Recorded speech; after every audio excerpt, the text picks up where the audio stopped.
Welcome to Sport Today on Kaman Television. I'm Teve Zambe. Today on the program, we're going to look at the development of sport in Nigeria, whether it is a fact or it's a fiction. But before I go on, let me give you some of the stories in the world of sport.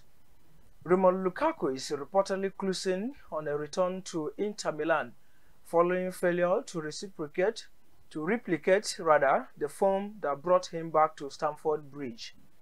The Sun UK reports that the striker has informed Blues chiefs that he has his heart set on move back to Italy after a disastrous season in the Premier League. Lukaku had hiked the Chelsea hierarchy with an interview where he said he wanted to return to Italy during the course of the just concluded season. The Belgian is ready to make the deal happen by taking a 50% pay cut, but Inter will only be able to loan him, as they can't do on a permanent basis. Chelsea and Inter chiefs are set to meet to thrash out the deal. And then in another report, Joe Campbell has given Costa Rica the lead in that Qatar 2022 World Cup qualifier against New Zealand. He scored just 2 minutes in the game. Finally, on the stories in the world of sports, President of the Nigerian Fencing Federation, Adeyinka Samuel, said the country is ready to host a befitting World Fencing Championship in September. Samuel disclosed that the 2-day combat sports championship will hold at the Continental Hotel in Victoria Island on September 10th and 11th. And joining me to discuss on the development of sport in Nigeria today is no other person but a regular host on this show, Israel Akata, assistant coach of Admirals Queens and head coach of Jimeta Academy. Nice to have you join us today once again. Thank you. It's a pleasure meeting you too. Well, let's begin this way. How would you rate the development of sports in Nigeria? Actually, for the past years back, we witnessed a lot of setback in sports in Adamawa State. But the government of the day or the present dispensation are trying their best to revive the spirit of the game in the state. Let's begin from Nigeria. Let's begin with Nigeria. Okay. How do you rate actually, you know, we faces a lot of problem in the world of sports for the past years back, and they are trying their best. The government is trying its best to arrange or to put things in order. More especially, if you see, let me be specific in terms of football. All right, the predicaments that we have passed through really taught us a lot of lessons, in which I believe they went back to their sitting room, they rearranged again to bring out something good. So I'm seeing meaningful development coming out very soon. Someone with you're saying there is development. Yes. This is a fact. This is a reality. And yes. Someone would say, but Nigerians are losing. They're losing. Take a look at what just happened recently. Specifically, let's talk about football. Look at what happened. Even at the national stadium, they were defeated. So someone will say, you are saying there is development, but they are not seeing. They want to see it practically. Yeah. Development in the sense that it doesn't mean that when you win match there is development. Okay. So there will be development, but the situation or the political arena in the game of football is what matters most. What we are going to consider. What that lead to their failure. That's something that you have to look into. But generally, development in the food and in sports generally in Nigeria is coming up gradually. But for losing match at home or in the presence of the fans, that is a political reason. You have your own political reason, or maybe it can be the coach or the management. So we don't want to go deep into that. But we believe that all we know, development is coming out gradually. So some people, some people always talk about cases of interference, interfering with the team. As in, I'm talking about people who are maybe the technical advisor, people who are the team manager, yes. And the coaches. Some people think there is there are people who are not within, but are controlling the whole system. That is why things are not going the right way. I don't think you have something to... Really, I told you earlier on that we don't want to go deep, but let me just chip in something, right? When a job is given to a coach, for instance, a foreign coach, all right, the management need not to interfere. But you know, in Africa, reverse is the case. When they have given a white man a job or a coach a job, they always interfere, bringing in the best player, these players are played there, these players are playing here. Allow the coach to do the job. One is a contract. Football job is all about hiring and firing. If you hire me today, if I didn't do well, you fire me tomorrow. So allow them the coaches to do what they feel like doing. When they don't give a good result, you send them packing.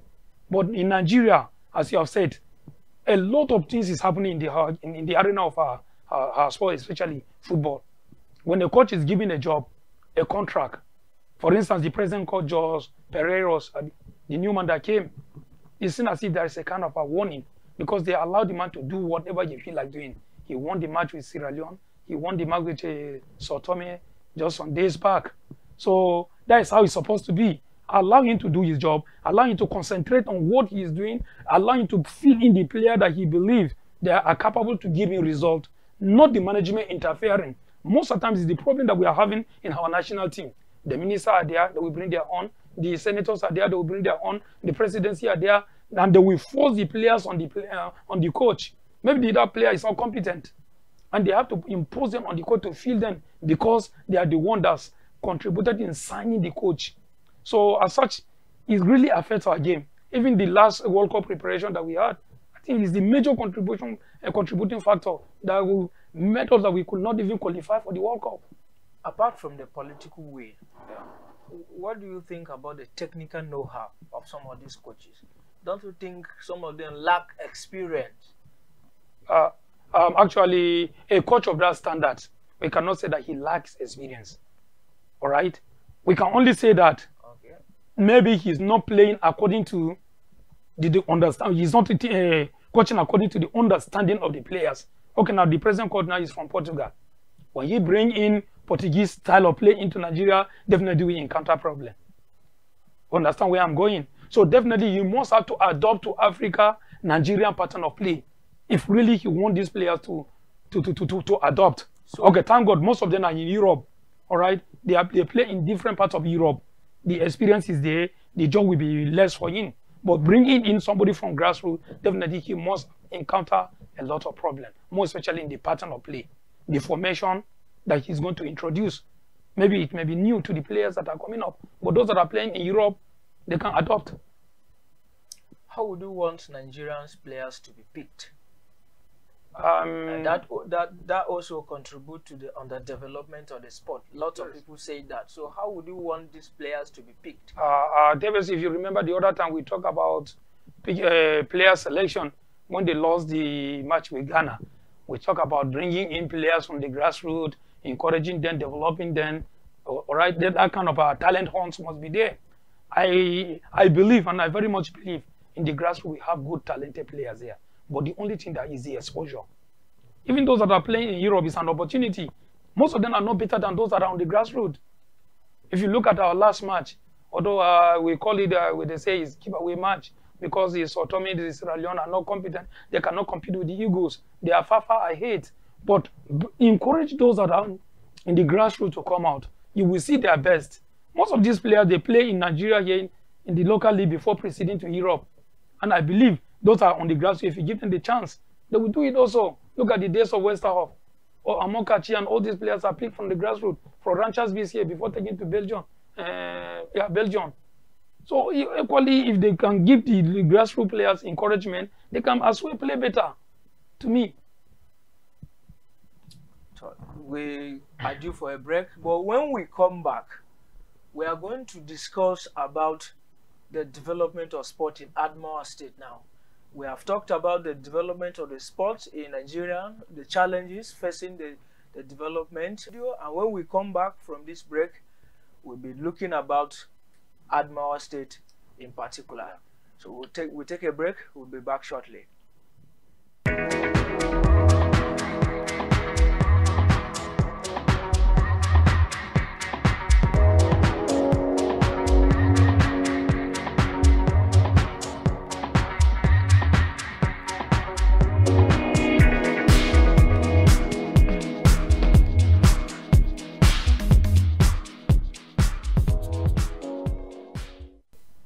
welcome back. We are still discussing the development of sport in the country. We were able to talk about some of the challenges. My guest is actually doing justice to that. And now we are focusing our attention on Adamawa State. Tell us about Adamawa State. How is the sport here like? Are we going forward? Are we just standing? Are we going back? What is really happening with the sport system in Adamawa State? Actually, for the last 5-6 years back, we experienced a lot of setback in sports in Adamawa State. Why? Because the government of the day have not given priority to sports. Their attention have been taken away completely from sports. The present dispensation, the Fintiri regime, have been trying his best to revive the spirit of sports in the state. For instance, the Challenge Cup that have not been played for almost 6 years, it has taken place this year. Even the final was played yesterday when the Classic Football Club won the competition. So they are going to represent the state in national Challenge Cup. So it's something to write about. It shows that the spirit of sport and football is being revived in the state. And definitely, I believe before the end of the regime, something reasonable will be done. Because they are talking about building a stadium. This is something that have never been happening. All these years, I've never gotten a stadium in Adamawa State. There's no stadium? There's no stadium in Adamawa State. But it seems as if there is plan on ground to build a stadium. So it's a very big step forward. So where do you play your matches? Most of our matches we play in Gombe, in which we pay 250,000 per match. I'm a coach of Adamawa Football Queens. That is expensive. Yes, it's 250,000 per match.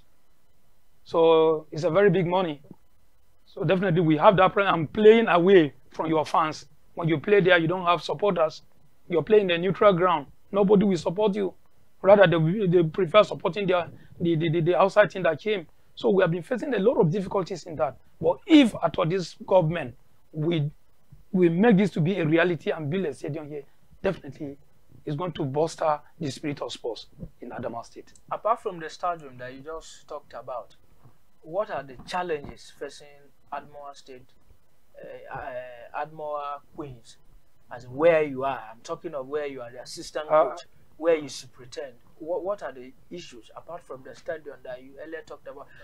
Because I meant to understand that the stadium you're talking about is the football, as in the Adamawa United club, as in the men. Yes. You know, we are together.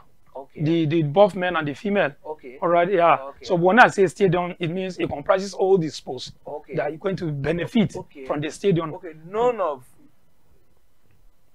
them. No, we don't have a stadium. We manage Ramat College as a playing ground. So in which is from the facilities are not there. All right. So we need where we have facility on ground. Athletes we train, footballers we train, boxers we train. All their facilities will be available. That's what I mean. And the intention of the government is to do that. That is it.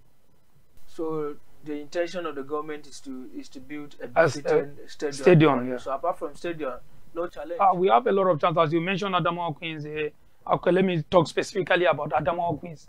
That's where I belong to. Yes. All right. That was what I asked earlier. So the government of the day are trying their best. Most of the times, if we travel, sometimes we spend the night on the road. Sometimes we travel, the vehicle will break down on the road, accommodation is not there, feeding allowance is not there. All these are the vital things that we encourage players to win the match, and they are not there. But with the coming of this government, we're able to go to the match venue 2 days before the match. So it's something to write home about. Enough allowance is given to us. The governor is not owing. The present administration is not owing at all. It's paying you. Yes. Are you delivering? Of course, yes. We came second in the league, in our group. You know, they separated the AB. So in Group B, we came second. So we escaped relegation. So it's a very good effort. And even the men's side, they are trying. I think they are second or third in the table in their group too. So it's because of all this little encouragement. Well, we're running out of time, but if you can answer me this question in some seconds, Yes. because we're running out of time, what do you think is the major thing that will be done to move sports forward in the country? January. Oh, in the country, the issue of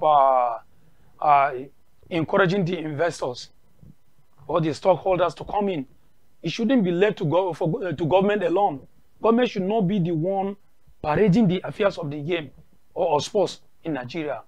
In places like Europe, they involve the stockholders. They invite private organizations to come in and invest into it. It's a business. You bring in, you put in your share.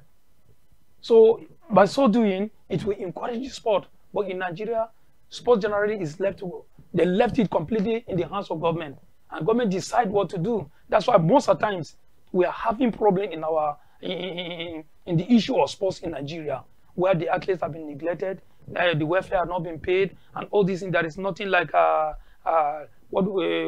insurance. You go to Europe, there is insurance. Athletes must sign an insurance with you. Whenever they have an injury, you take care of them, you pay for everything. But it's supposed to be introduced in Nigeria. Some years back, they started something like that. Wilder was inside. All this telecom. Yes.